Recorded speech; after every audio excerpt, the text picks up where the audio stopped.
स्वागत है आप सभी का एक बार फिर से आपके अपने चैनल पर। मैं Narendra Kumar, faculty of wisdom academy अरनो से। आज का जो हमारा टॉपिक रहेगा वीडियो के अंदर वो है सब्जेक्ट वर्ब कनकॉर्ड, जिसको हम एग्रीगमेंट भी बोलते हैं। तो ये आपके जॉब्स के एग्ज़ाम के लिए प्लस आपकी जो 9th और 10th की जो CBSE बोर्ड की क्लासेस हैं उनके लिए ये टॉपिक इम्पॉर्टेंट है।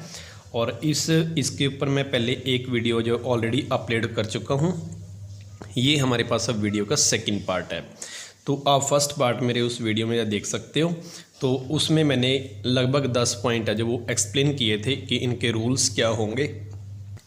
इस वीडियो में मैं आपके साथ पार्ट 2 के अंदर जो नेक्स्ट हमारे पास रूल है सब्जेक्ट और वर्ब कनकॉर्ड के, उनके ऊपर डिस्कशन करूँगा।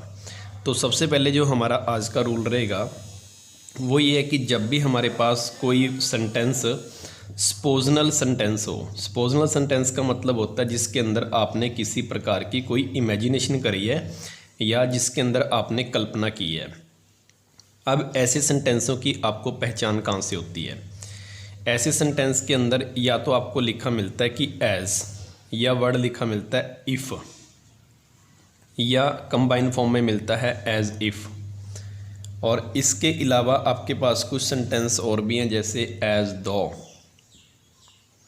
ये वर्ड लिखा मिलता है,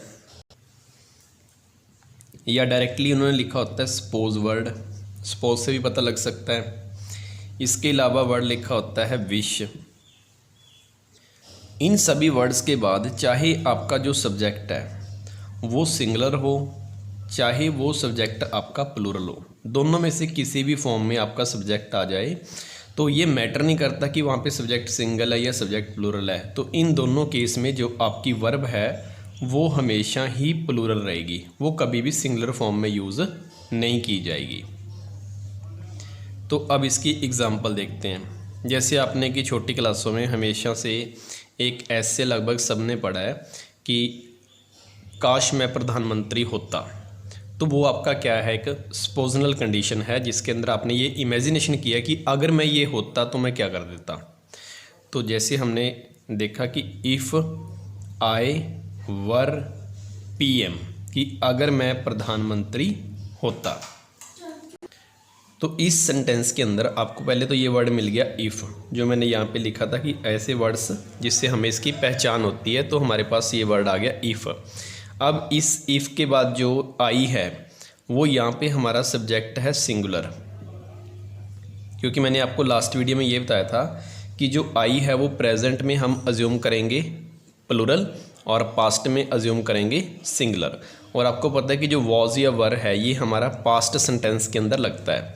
तो यहाँ पे चाहे सब्जेक्ट हमारा सिंगल हो, चाहे हम यहाँ पे वही भी लिख लें, तब भी हमारी जो वर्ब है वो कौन सी रहने वाली है, यहाँ पे जो हमारी वर्ब है वो प्लूरल रहेगी। क्योंकि आपको पता है कि जो वॉज है वो हमारी सिंगुलर वर्ब होती है, जबकि जो वर है वो हमारी कौन सी वर्ब होती है, प्लूरल।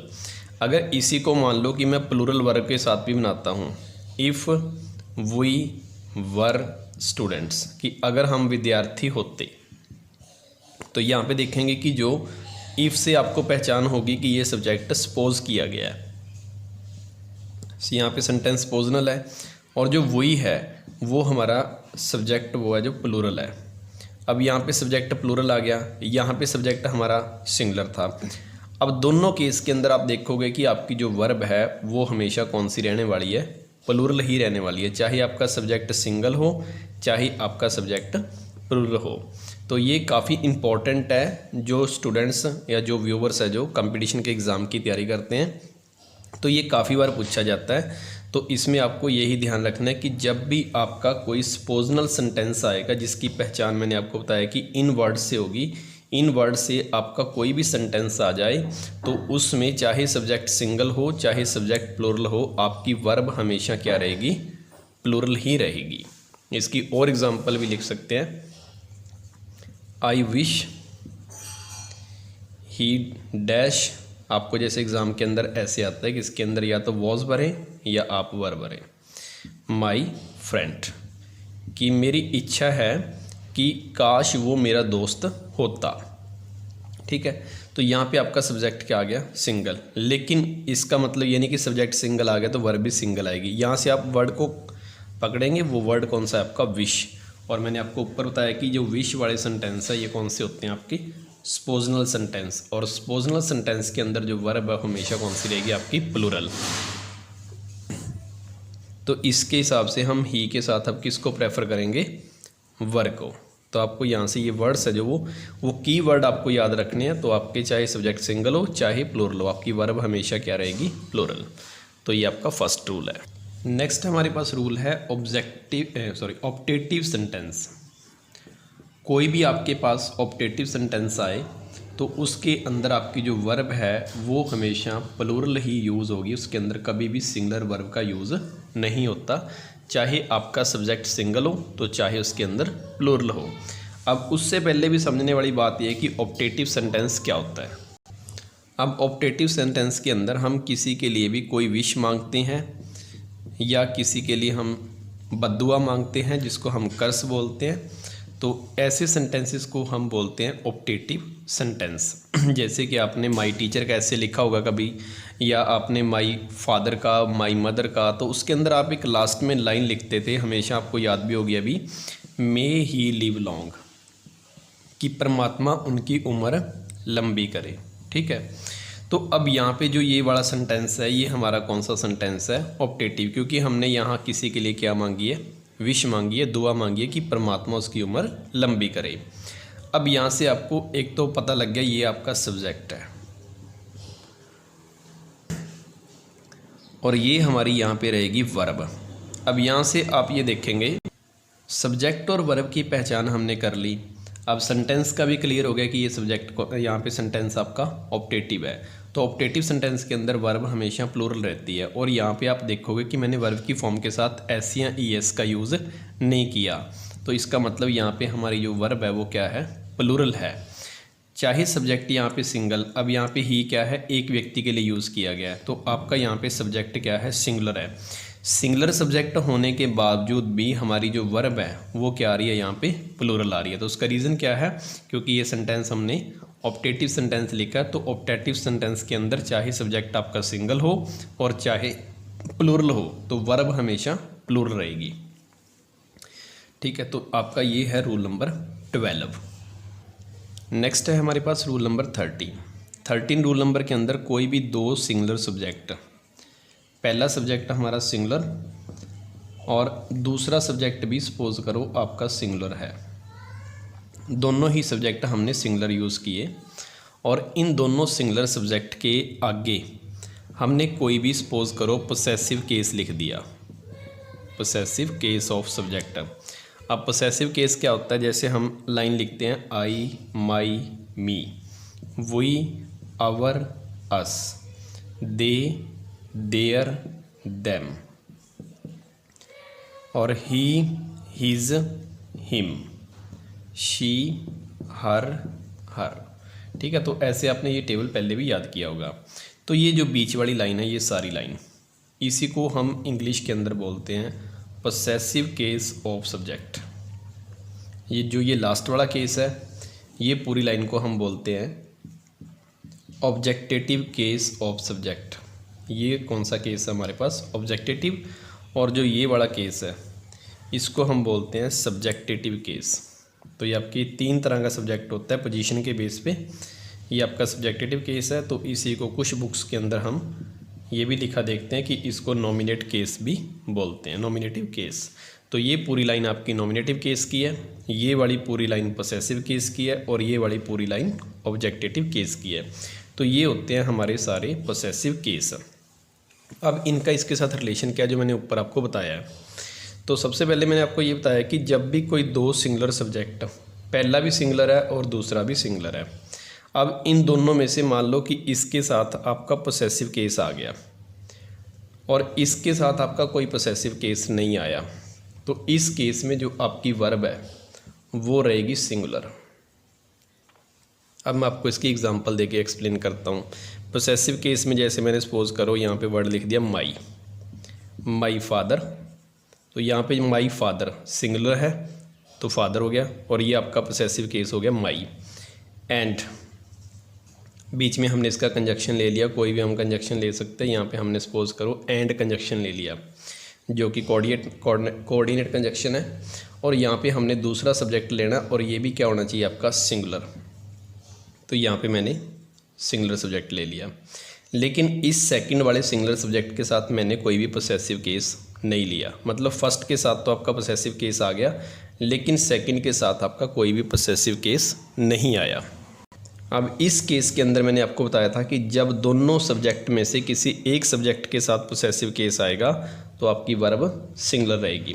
जैसे my father and mother has come, कि मेरी मम्मी और पापा आए हैं। तो यहाँ पे आपका जो हैज़ है वो कौन सी वर्ब है, सिंगुलर, क्योंकि हैव हम जो हैव है वो हमारी प्लूरल वर्ब होती है और जो हैज़ है वो हमारी सिंगुलर वर्ब होती है। अब इसी केस के अंदर आपको ये बात का भी ध्यान रखना है कि अगर मान लो कि दोनों सब्जेक्ट आपके सिंगुलर हैं और दोनों के साथ ही आगे फ्रंट पर कोई भी हमारे पास पोसेसिव केस आ गया और इसके साथ भी पोसेसिव केस आ गया, मतलब इस बार दोनों के साथ ही पोसेसिव केस आ गया और इन दोनों को जो कंबाइन कर रहा है वो कंजक्शन कौन सा कंबाइन कर रहा है, एंड। तो इस केस के अंदर जो आपकी वर्ब है वो रहेगी प्लूरल। जैसे हम इसकी एग्जांपल दें, my father and my mother, कि मेरी मम्मी और मेरे पापा। मतलब यहाँ पे मदर के साथ भी पोसेसिव केस आ गया और फादर के साथ भी पोसेसिव केस आ गया। इस बार आपका पोसेसिव केस दोनों के साथ है, तो इस केस के अंदर हम वर्ब यूज़ करेंगे प्लूरल, यानी कि इसके अंदर हम यूज़ करेंगे हैज़ की जगह पे इस बार हैव यूज़ करेंगे। तो ये रूल होता है आपका पोसेसिव केस के साथ कि अगर दोनों के साथ पोसेसिव केस आएगा तो आपकी वर्ब प्लूरल होगी, लेकिन अगर दोनों में से किसी एक के साथ आएगा तो आपकी वर्ब सिंगुलर रहेगी। तो ये रूल काफ़ी इंपॉर्टेंट आपके लिए, आप इसको साथ साथ नोट्स बनाते रहें। तो ये था आपका रूल नंबर 13। Rule number 14।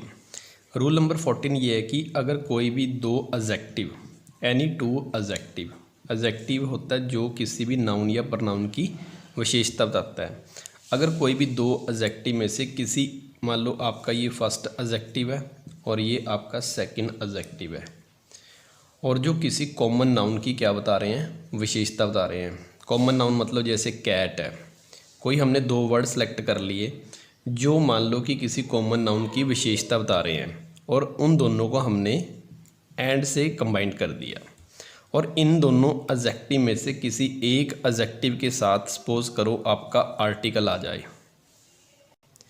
तो कॉमन नाउन, कोई भी एक कॉमन नाउन एक ही नाउन होगा लेकिन उसकी दो बताएंगे हमें विशेषता, और वो दोनों विशेषताओं में से किसी एक विशेषता के साथ हमने आर्टिकल यूज़ कर दिया, तो उस केस के अंदर आपकी जो वर्ब है वो रहेगी सिंगुलर। अब इसको आपको एग्जांपल से जल्दी एक्सप्लेन हो जाएगा। आप यहाँ से सिर्फ कंसेप्ट ये याद रखेंगे, अगर कोई भी कॉमन नाउन की दो विशेषताएं और दोनों में से किसी एक के आगे हमने आर्टिकल लगा दिया तो इस केस में आपकी वर्ब रहेगी सिंगुलर। अब मैं आपको इसकी एग्जांपल देता हूँ। The black and white cat has eaten the meal. तो यहाँ पे आपका ये हो गया कॉमन नाउन, ये हो गया हमारे पास जो कैट है ये आपका एक कॉमन नाउन है। और ये कैट की क्या विशेषता बता रहा है कि वो जो कैट थी वो कैसी थी, वो ब्लैक थी and white, black and white थी वो। तो ये आपका हो गया फर्स्ट एडजेक्टिव और ये आपका हो गया एडजेक्टिव सेकंड। दो एडजेक्टिव आ गए। अब ये दोनों एडजेक्टिव हैं, उनमें से पहले एडजेक्टिव के आगे हमने क्या लगा दिया, आर्टिकल। तो इस केस के अंदर आप देखोगे कि जो आपकी वर्ब है वो आई यहाँ पे सिंगुलर। लेकिन अगर सपोज करो कि इसके आगे भी हम आर्टिकल लगा दें, यानी कि दोनों एडजेक्टिव के आगे आर्टिकल लगा दें, the black and the white cat dash eaten the food. तो अब यहाँ पे देखोगे ये फर्स्ट एडजेक्टिव है, ये आपका सेकंड एडजेक्टिव है, दो एडजेक्टिव है और दोनों एडजेक्टिव के आगे हमने आर्टिकल यूज़ किया। तो दोनों के अगर आगे आर्टिकल आ गया, इस केस में हमारी जो वर्ब है वो सिंगुलर की जगह पे कौन सी आएगी, प्लूरल आएगी। तो ये रूल होता है आपका एडजेक्टिव के साथ। आप इसको साथ साथ नोट करते रहे ताकि आपको बाद में समझने में मुश्किल ना हो। तो मैं रिपीट कर देता हूँ कि अगर दोनों एडजेक्टिव किसी एक कॉमन नाउन के दो कॉमन दोनों के जो हमारे एडजेक्टिव के साथ अगर दोनों के साथ आर्टिकल आ रहा है तो इसका मतलब आपकी वर्ब प्लुरल होगी। अगर दोनों में से किसी एक के साथ आ रहा है एडजेक्टिव के साथ तो आपकी वर्ब सिंगुलर होगी। Rule number 15। रूल नंबर 15 हमारा इंग्लिश के अंदर ये रहने वाला है कि जब भी दो या दो से ज़्यादा, टू और मोर देन टू प्रोनाउन, दो या दो से ज़्यादा जब प्रोनाउन हमारे एंड के साथ ज्वाइन करेंगे तो इस केस के अंदर आपकी जो वर्ब है वो रहेगी प्लूरल। ठीक है, कोई भी दो या दो से ज़्यादा प्रोनाउन किससे ऐड होंगे? एंड से, तो उस केस के अंदर हमारी वर्ब क्या रहेगी? प्लूरल। अब जैसे हम एग्जांपल के तौर पे लेते हैं, you and he, you and ही। यहाँ पे यू हमारा प्रोनाउन है, मतलब ये किसी व्यक्ति के लिए यूज़ किया गया, और ही भी यहाँ पे हमारा एक प्रोनाउन है। दो प्रोनाउन आ गए। अब दोनों प्रोनाउन को हमने किससे कंबाइन किया? एंड से। तो इस केस में हमारी जो वर्ब है वो क्या रहेगी? Plural. You and he are good friends, तुम और वह एक अच्छे दोस्त हो। तो जब भी दो प्रोनाउन हमारे किसी भी कंजक्शन एंड से जुड़े होंगे तो उस केस के अंदर आपकी जो वर्ब है वो हमेशा क्या रहेगी? प्लूरल। अब यहाँ से आपको इंग्लिश का एक बड़ा ही इम्पोर्टेंट मैं रूल बताने वाला हूँ कि हमारे पास इंग्लिश के अंदर जब भी हम किसी दो प्रोनाउंस को ऐड करते हैं तो उसके अंदर आपको रूल याद रखना है 2, 3 एंड 1। अब ये 2, 3, 1 का मतलब क्या है? इंग्लिश के अंदर जब भी हम किसी दो या दो से ज़्यादा प्रोनाउन को कंबाइन करते हैं तो उसके अंदर हमेशा पहले हम लिखते हैं सेकंड पर्सन, फिर लिखते हैं हम थर्ड पर्सन, और फिर लिखते हैं हम फर्स्ट पर्सन। अब मैं आपको यहाँ से ये भी बता देता हूँ कि सेकंड पर्सन कौन सा होता है, थर्ड कौन सा होता है और फर्स्ट कौन सा होता है। आपका इंग्लिश के अंदर जो यू है वो हमेशा सेकंड पर्सन, फर्स्ट के अंदर आपके आते हैं एक आई और एक वी, ये आपके फर्स्ट पर्सन है। इसके अलावा जितने भी बच गए वो सारे आपके थर्ड पर्सन होंगे। जैसे आपके पास ही, शी, इट, नेम और जो दे है, तो ये आपके पास जितने भी ये पर्सन हैं तो ये आपके थर्ड पर्सन है। अब यहाँ से आप देखोगे कि मैंने हमें यहाँ पे पहले कौन सा पर्सन यूज़ किया? सेकंड, और फिर कौन सा यूज़ किया? यहाँ पे मैंने थर्ड। अगर आई होता तो मैं इसको इसके आगे यूज़ करता। तो इसका मतलब आपको इंग्लिश के अंदर ये रूल याद रखना है 2, 3, 1, हमेशा पहले सेकंड पर्सन, फिर थर्ड पर्सन, फिर फर्स्ट पर्सन। तो इन केस के अंदर 2, 3, 1 अप्लाई होगा। लेकिन अगर आपको मैं स्पेशल एक रूल बताऊं तो एक स्पेशल नोट आपने ये लिखना है कि जब भी किसी केस के अंदर इन पर्सन्स का यूज़ किसी बैड सेंस के अंदर यूज़ किया जाए, बैड सेंस का मतलब जैसे आपने मान लो कि कोई पाप किया है, किसी प्रकार का पाप किया है या किसी प्रकार का दोष लगा है, या आपने सपोज करो चोरी की है, कहीं डकैती की है, किसी के साथ धोखा किया है, ठगी की है, ठीक है। तो ये जितनी भी बैड सेंस की चीज़ है इनके अंदर 2, 3, 1 अप्लाई नहीं होता, इसके अंदर अप्लाई होता है 1, 2 एंड 3। ये आपने स्पेशल नोट करना है कि जब भी हम किसी सब्जेक्ट के अंदर या किसी सेंटेंस के अंदर पर्सन्स का यूज़ बैड सेंस में करते हैं तो वहाँ पे 1, 2, 3 अप्लाई होगा। अगर इनके अलावा कहीं भी आप सब्जेक्ट का यूज़ करेंगे तो 2, 3, 1 अप्लाई होता है। तो ये रूल आपको बड़ा ही इंपॉर्टेंट होने वाला है, इसलिए आप इसको नोट कर लीजिए। जैसे मैं आपको इसके एग्जांपल दूं, I, you and he were guilty. तो यहाँ पे गिल्टी वर्ड है जो किसको शो कर रहा है? आपका बैड सेंस को। तो यहाँ पे देखोगे आप फर्स्ट पर्सन, फिर सेकंड पर्सन और फिर थर्ड पर्सन। नॉर्मल केस में 2, 3, 1 अप्लाई होता है, लेकिन बैड सेंस के केस में 1, 2, 3 अप्लाई होता है। लेकिन दोनों में कॉमन बात यह है कि चाहे वो पर्सन 2, 3, 1 से स्टार्ट हो या 1, 2, 3 से स्टार्ट हो, दोनों केस के अंदर जो आपकी वर्ब है वो हमेशा कौन सी रहती है? प्लूरल वर्ब रहती है। तो ये आपको इसको नोट डाउन कर लेना है। ये बहुत ही इंपॉर्टेंट रूल है इंग्लिश के अंदर जब हम कॉमन एरर्स को फाइंड करते हैं। Rule number 16। रूल नंबर 16 आपका ये रहेगा कि जब भी सेंटेंस के अंदर बोथ या सेवरल या वेरियस वर्ड के साथ आपका कोई भी सब्जेक्ट प्लूरल फॉर्म में आएगा, प्लूरल सब्जेक्ट, तो इसके अंदर आपकी जो वर्ब है वो हमेशा क्या रहेगी? प्लूरल ही रहेगी।